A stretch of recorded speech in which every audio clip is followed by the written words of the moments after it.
Saints Row 4 sold millions of copies, but for a huge part of its own fan base, it isn't just disliked, it's considered a betrayal. Not because it's a bad game, but because it stopped being Saints Row. So how did a series about street gangs turn into a superhero simulator where you fight aliens as the President of the United States? This wasn't just evolution, it was a genre swap. And that swap is why people are still arguing about this game more than a decade later. Saints Row 4 puts us in the role of the boss after he becomes President of the United States. That alone tells you how far the series has gone. The boss stops a massive terrorist attack which leads to his election as president, but even though he's officially in office, Saints Row 4 doesn't really let that status breathe. The Saints barely get comfortable in the White House before everything goes wrong. An alien warlord named Zinyak invades Earth, kidnaps humanity's brightest minds, and ultimately destroys the planet. From there, the boss is put inside a simulated version of Steelport. Inside that simulation, the boss gains superpowers, and your mission becomes disrupting Zinyak's control long enough for Kenzie to rescue your teammates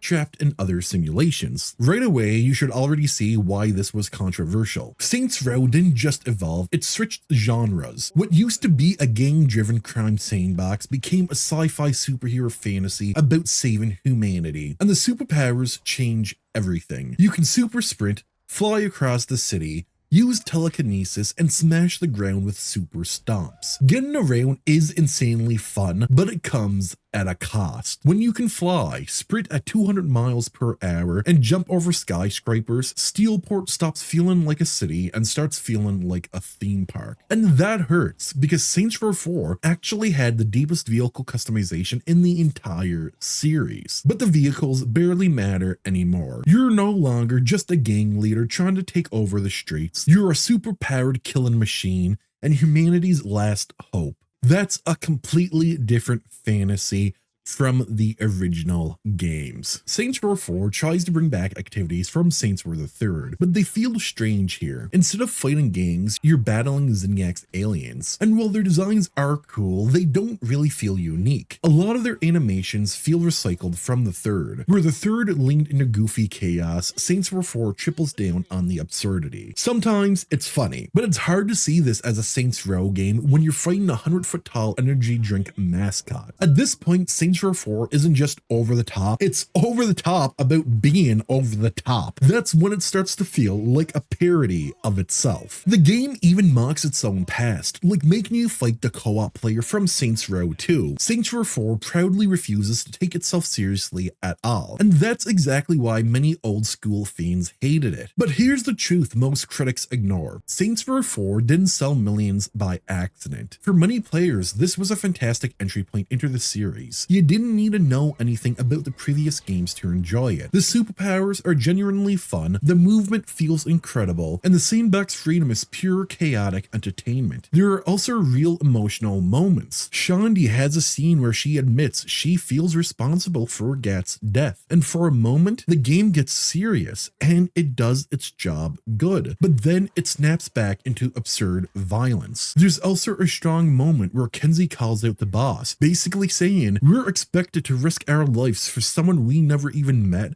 The least you can do is say thank you." Under all the madness and goofiness, Saints Row 4 still has the heart that made the original games great. So here's the core issue. Saints Row 4 is a great game in many ways, but it doesn't feel like Saints Row. Many fans loved this franchise because it was a Grand Theft Auto style crime sandbox, and in some ways, Saints Row did that fantasy better than Grand Theft Auto. But Volition tried so hard to escape the GTA clone label that they abandoned crime entirely and jumped into a new genre. That split the fan base in two. Players introduced through Saints Row the 3rd or 4 tend to love the goofy superhero Saints. Players who started with Saints Row 1 and 2 feel like the series lost its soul. I'll be honest, I'm a Saints Row purist. Saints Row 2 is still the best game in the series to me, but calling Saints Row 4 a dumpster fire would be wrong. Instead, I'd say this. Saints Row 4 proves that a game can betray its identity and still end up amazing. Saints Row 4 was the tipping point of the franchise, but Get Out of Hell is where it went completely off the rails. If you want to see the real breaking point of Saints Row, make sure to check out this video right here.